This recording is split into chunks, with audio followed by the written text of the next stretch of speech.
Now over to Sheila, who has a warning about an app that may be spying on you. That's right, Jen. Thank you. If you believe that Super Bowl commercial, Temu is a fun place to shop like a billionaire online and get great deals on almost everything. But the Arkansas Attorney General filed a lawsuit calling the Temu website and app dangerous malware and a data theft business. Our cybersecurity expert, Dave Hatter, is here to break down how Temu could hurt you. Good to see you, Dave. Good morning. Good morning, Sheila. As always, thanks for having me on. And wait, I know you're shocked. An app is stealing your data. What? Right. I know, but I mean, this one's a little bit different. So the lawsuit says that Temu is a spy tool and that if you put it on your phone, it has access to everything on your phone, your photos, just literally everything on there. Is that true? And if so, how's it possible? Well, you know, I only know what the lawsuit says at this point, Sheila, but let's back up one step if we could. First off, Temu has both a website and an app, so you can shop on their website.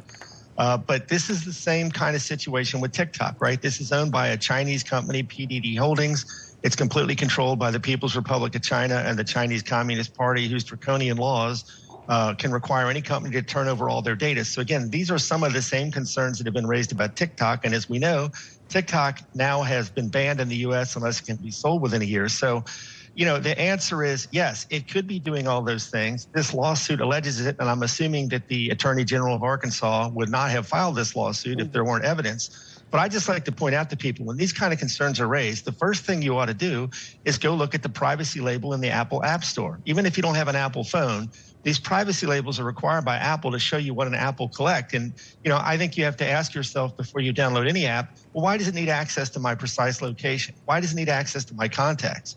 Now, again, this lawsuit is alleging it can basically take anything off your phone. And that's one of the primary concerns, is then all that data is going into the hands of a foreign adversary. And so why should we be concerned that our data, those things on our phones and our computers, is going to China, the government of China? Well, you know, I have many theories on that, Sheila, but I think the most common thing you hear when you talk to experts about this, imagine military personnel, government personnel, or just your average citizen. You're buying things online. They're building a psychographic profile about you, about the things you're interested in, what you're buying.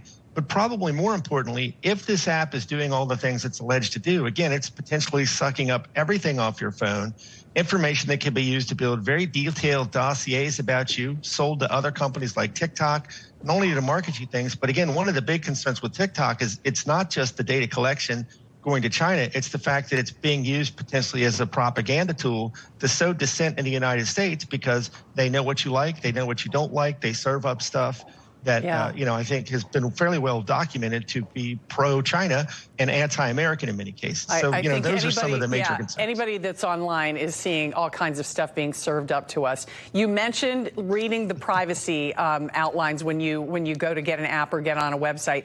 But, you know, Americans are still downloading TikTok. They're still shopping at Temu. What else should we be doing other than just saying no?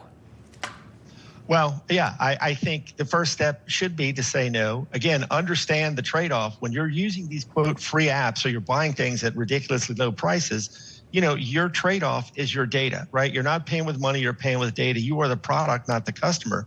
That's not always nefarious. But again, when you have a foreign adversary, I mean, look at how our relations with the People's Republic of China continue to get worse. You see the kind of actions they're taking around the Philippines and Taiwan.